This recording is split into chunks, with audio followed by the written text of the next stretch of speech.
didn't know who these people were, but I knew they were bigger than life. And I understood that something really special was going on in my living room.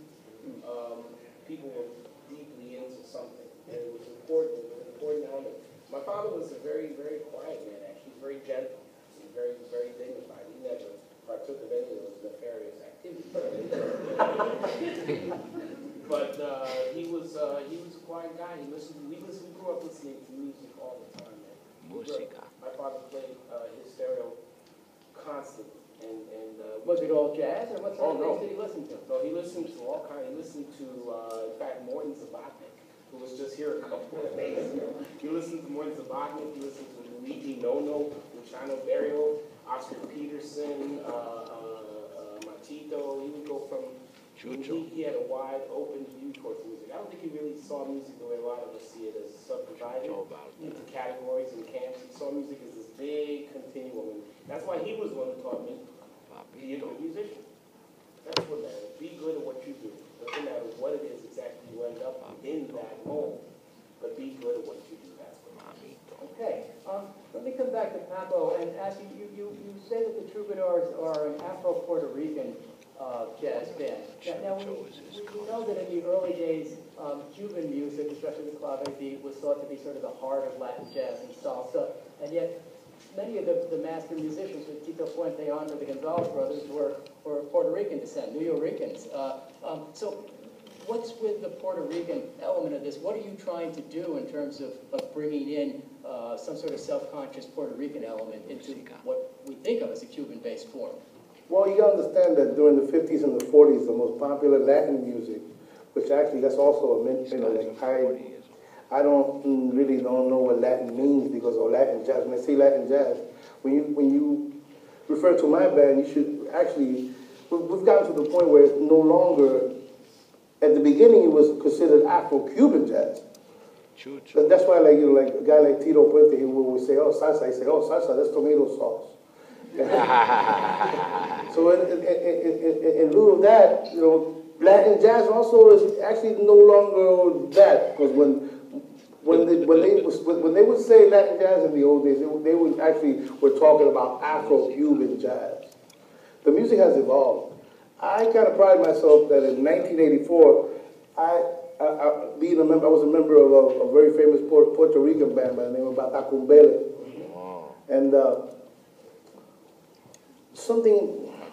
also my Puerto Rican upbringing and just the música jíbara. I got to play with people like Mo Rivera when I was like a young trombone player in New York City. He was the guy that created La Plena, Trabalengua, which is it's like a type of Puerto Rican rap on top of plena.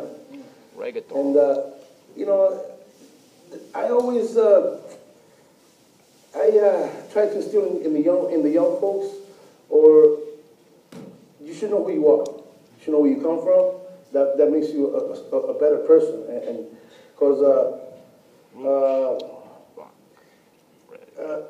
lot of Latinos that you should never lose sight of who you are as a person or where you come from, your heritage. That's very important, because not knowing who you are creates what I've noticed, or my observation is that identity complexes. So anyway, to go back to your question now. All right. So in 1984, I'm playing with Batacumbele. I said, why are we playing so much Cuban music? Well, it was most of the music when they say salsa, I go back, it's Afro-Cuban. But as a Puerto Rican, I said, wow, but we have bomba and plena, música jíbara, this and that, So in 1984, when Batacumbele broke up, I started my first band, which was called Bomba Jazz in Puerto Rico, and it's taken me 20 years to evolve into what we're doing now. When you go see my band, we also, we play Afro-Cuban music. We actually, I changed the name of my band from Bomba Jazz to Papo Vasquez Mighty Pirates Troubadours, because it gave me freedom to play whatever we wanted. Because once I started, when I started that in 1984, Bomba Jazz, people started calling me Mr. Bomba Jazz. And by 1990, I was Mr. Bomba Jazz, and I ain't like that. But I thought that, you know, see, that's why Latin jazz, no, it's no longer that, because I have people like, well, what's the Colombian guy that's going to be with us over there, that simply plays, the Colombian piano player. Pablo Mayor. Yeah, people like Pablo Mayor. So the music's becoming much more the music has evolved. The music has evolved. That's kind of the whole, that's my whole reason to be. My orchestra, the Afro-Latin Jazz Orchestra, and all the things that I teach here and that I work with each around the world, is that Latin music is actually at the root of what we call jazz, and it's international. There's Ecuadorian jazz, we have a great trumpet composer, brilliant young man named Gabriel Alegría, who's playing with us tonight. There's Afro-Peruvian jazz, Afro-Andean jazz, Colombian jazz, music that really is now taking root and really becoming such a whole part of the definition of jazz that you can't even call Latin jazz anymore. At this point, you just have to call it the music that Dizzy Gillespie envisioned and that he called music of the universe. There you go. So we're in the post-Latin jazz period, I guess, here. Let's see where we're going. Great. Well, I think it's time to identify stuff for what it is. You know what I'm saying? Right. And when, you know, like when they say salsa, they just created that to umbrella everything, which merengue, bomba, plena, mambo, cha-cha-cha, into one thing, to market it, you know.